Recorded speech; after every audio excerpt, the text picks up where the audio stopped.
Hello and welcome to Public Affairs Now, our super local look at what's going on in the Maryland General Assembly and the Anne Arundel County Council. In this episode, we'll update you on the State House as they dig deep into the budget. Today we welcome back Len Lazarick from MarylandReporter.com, and we have a special guest, Delegate Herb McMillan. Thank you both for joining us today. It's a pleasure. Good to be here. Well, last week we heard the first State of the State message from Governor Larry Hogan, and there was a lot of reaction to that speech. You called it on our last episode, Len. The spirit of bipartisanship kind of went away immediately after this speech. How would you describe the Democrats' reaction to what the governor said? Well, I was standing in the back of the chamber here, and the Republicans are kind of dispersed around the chamber, and they were jumping up and clapping and at some points even cheering. And the Democrats in general were sitting there in stony silence. There was a smattering of applause for some things. But people, even in a couple of days after, are people, that is Democrat lawmakers, are still irritated about the tone of the speech, basically blaming them for the last 8 years, and people want to leave the state, and too much taxes, overspending. I will say the first part of the speech was very much like Larry Hogan's campaign speeches. And then he got into the substance of it. I know Herb has a different point of view, but it was interesting the contrast between how Democrats would usually react to a Democratic governor's speech. But it should be noted that in the last couple of years, Democrats weren't very much applauding Martin O'Malley either. It kind of makes you wonder what they will clap about.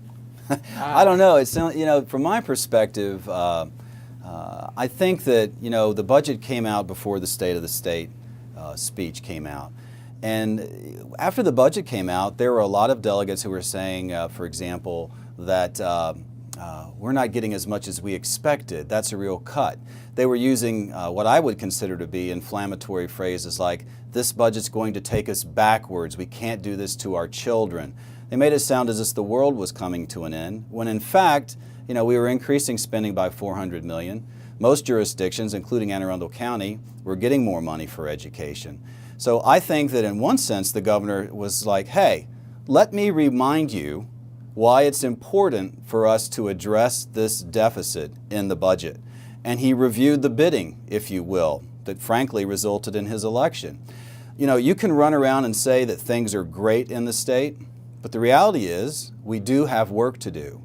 I know that many times on a national level, we want to see the president. I've never heard a president say the State of the Union is not good. But the reality is that the state that we have, Maryland, has many good qualities that need to be improved upon. He mentioned a few, being ranked 49th in productivity among the 50 states. Basically our unemployment rate, how it has been leading the national average. I think he was doing that to remind them, you all can say what you want to say about this budget, but at the end of the day, we have an $800 million deficit that we have to resolve, and we have to remember that taxes, spending, the budget, jobs are linked. And I think he was pointing that out in that State of the State address, and probably didn't go over too well, but that's reality. I think they were expecting a more conciliatory tone.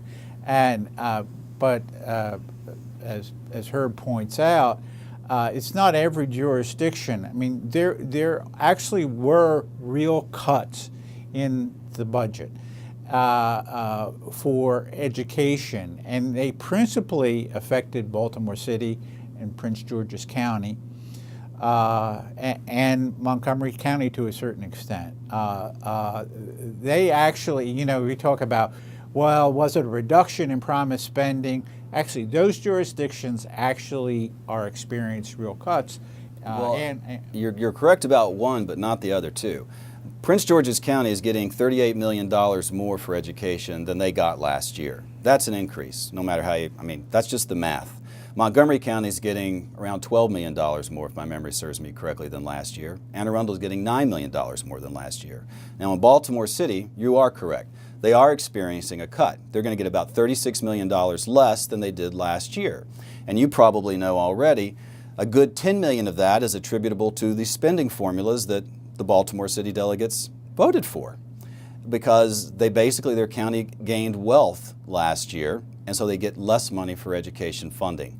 Another $10 million of that is something they voted for every year for the last 8 years, capping the inflation on the education formula. So candidly, I could say that the delegates from Baltimore voted for over half of the cut they are receiving in education this year. That's just the truth. Well, I mean, you are correct.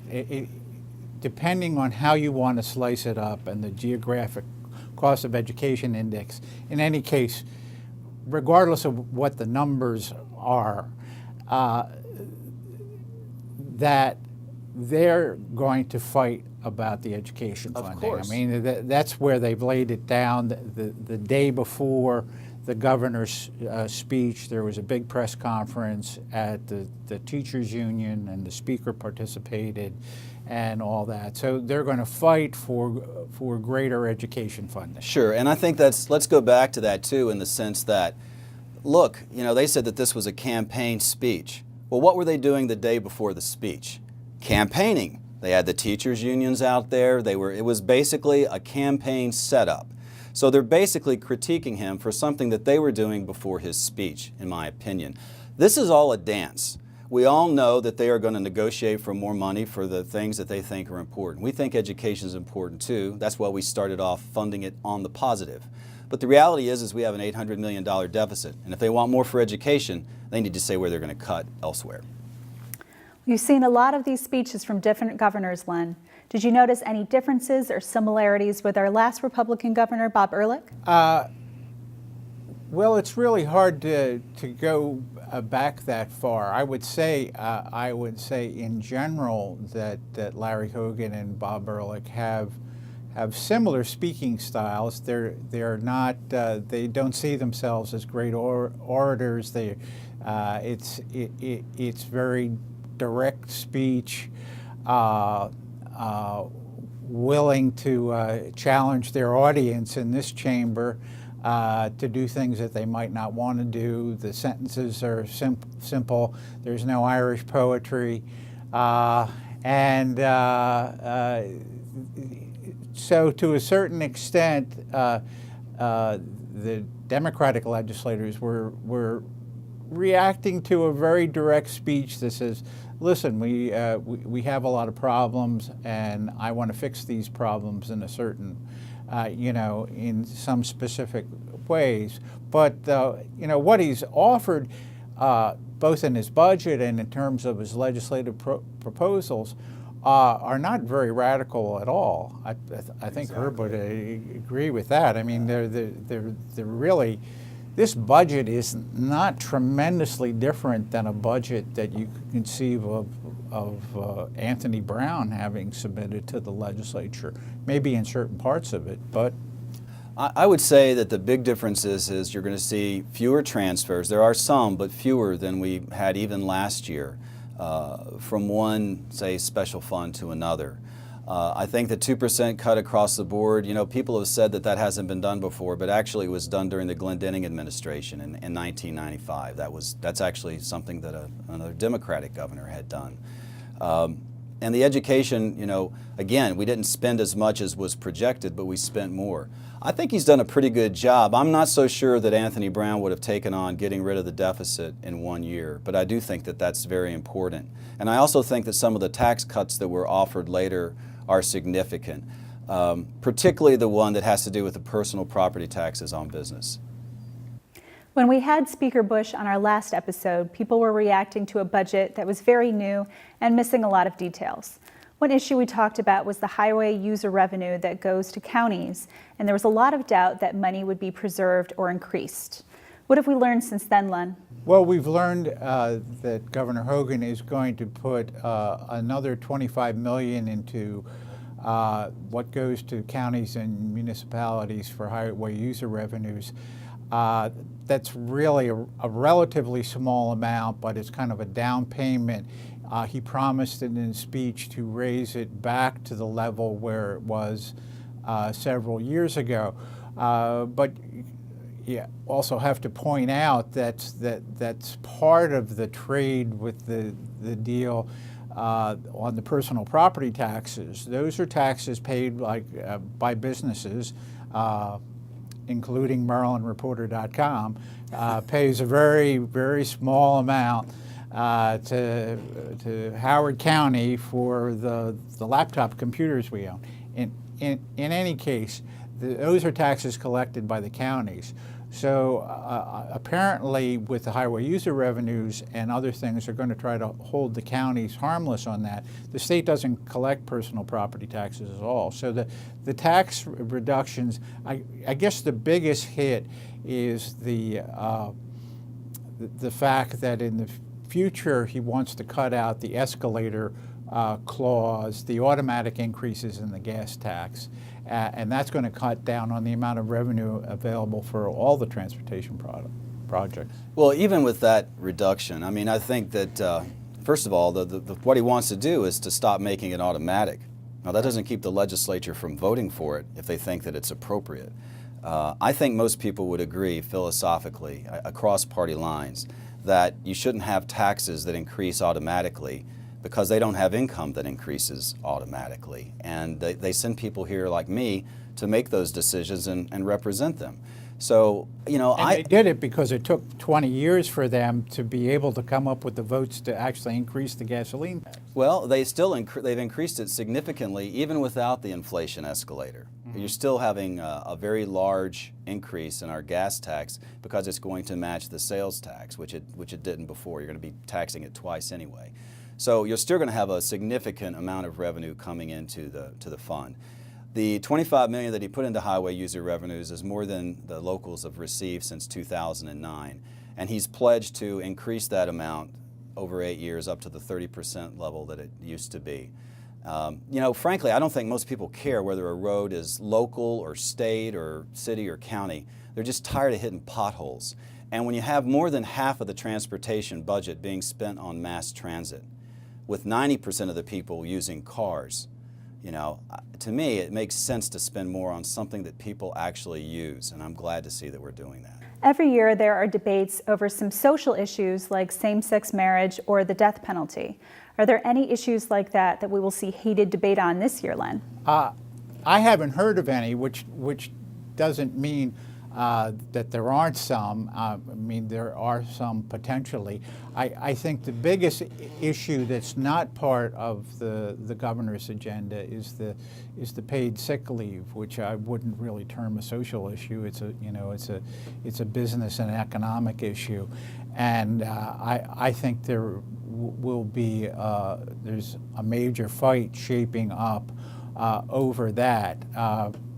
Perhaps Herb has heard of other things, but I mean, Governor Hogan has, promised that he wasn't going to revisit these things that have already been settled in law, and that's, you pretty much listed them in your question.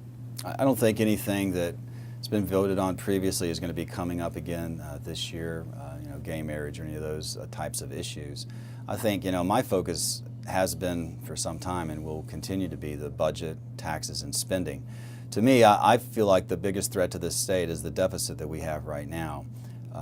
Right now, within 2 years, we're going to spend 2 times as much paying our debt as we do on school construction. And that's a big problem for us. We really need to get our fiscal house in order, and I think that's going to be this governor's priority.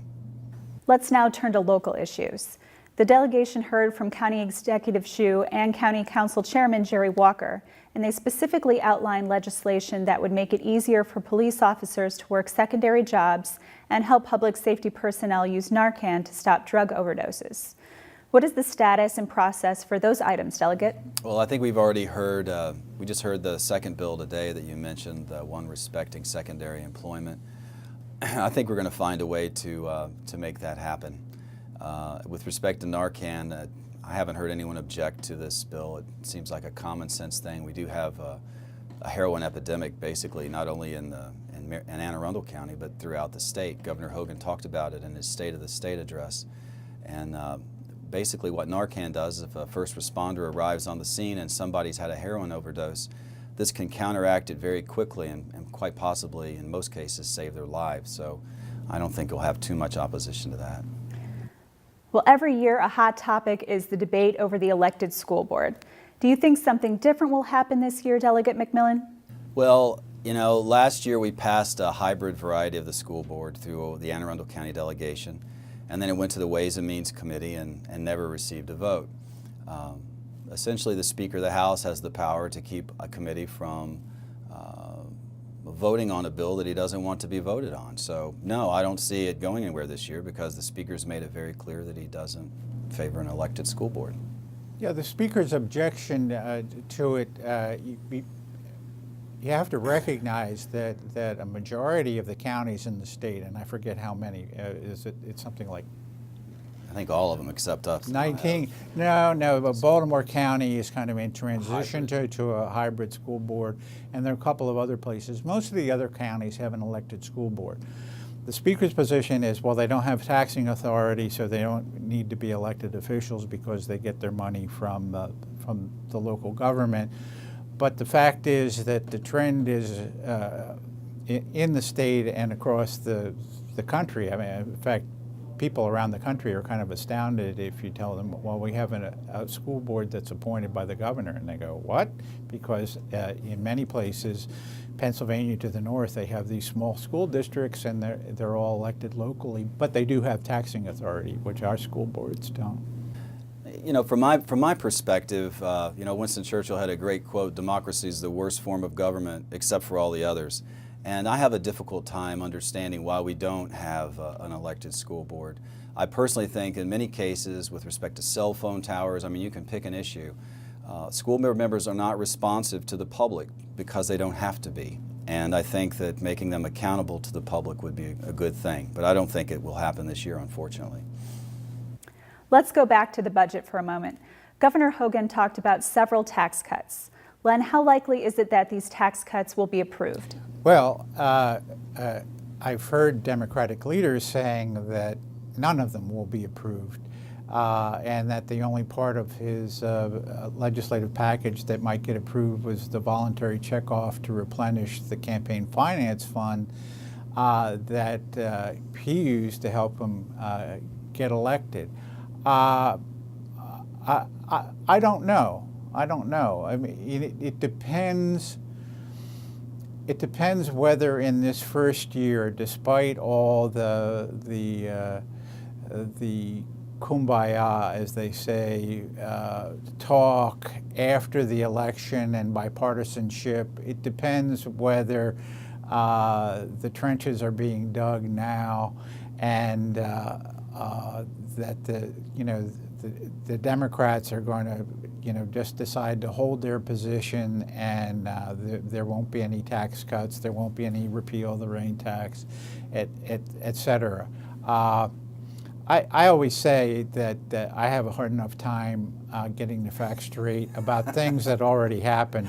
Predicting what this legislature will do with this new governor, who knows? You know, everything is on the table right now. When the governor was sworn in, everybody talked about bipartisanship, and quite honestly, I knew that would last for about a week, or maybe at least over the weekend. And now, you know, this budget comes out, and then the Democratic leaders start to, by and large, use campaign lines about his budget. And so then he gives his state of the state, and he defends what he's done and reminds them why he's doing it. So there is a bit of, there's a dance going on right now. The governors come in with a budget. They say they don't like parts of it. We got an $800 million deficit. At the end of the day, they may not approve his tax cuts, but one thing is certain. The legislature can cut, but it cannot add to the budget. And I just don't see the Democratic leadership going down the road that some of the Republicans did in Washington and shutting down Maryland's government. The governor has more cards in his deck than people remember sometimes that he can play. And I don't know that he will get everything he wants. I think it's a pretty ambitious agenda. Repeal the rain tax, I think that's ambitious. Candidly, I think it's over-ambitious. I don't think that will happen this year. But I do think, and the key thing is this budget and the automatic increases. None of us get automatic pay raises every year, at least not many people I know. And the notion that we can continue to automatically increase spending for things before we even examine whether they need that spending or not is what created this huge deficit. If he takes care of that, he'll have done something And major. this is one of the reasons for the strong fight now, because it's not just a proposal for this year. Hogan is proposing cutting those increases in future years and holding them down, and that's how he solves the structural deficit. So I would say, yeah, it may be a dance, but it isn't a slow dance at the end of the evening. It's more like twist and shout at the moment. And in fairness, those things that slow down the increases, those are things that this legislature voted in favor of, and guess when they expired? January 1st, 2015, when a new governor takes over. So they've done this in the past, and they've done it for 4-year periods on many of these issues. We need to do it now and make it permanent, because again, we cannot, the first thing you have to do when you find yourself in a ditch is to stop digging. And we have to stop creating these deficits and careening through every year with the deficit, beginning the year with the deficit. Our families don't do this, and our government shouldn't. Well, the session moves very quickly, and it will be over before we know it. Thank you to our guests. Thank God for that. Yes, well, thank you to our guests, Delegate Herb McMillan Thank and you. Len Lazarick. Thanks. You can read Len's dispatches from Annapolis by subscribing to MarylandReporter.com. You can also like his Facebook page for regular updates. We'll see you next time.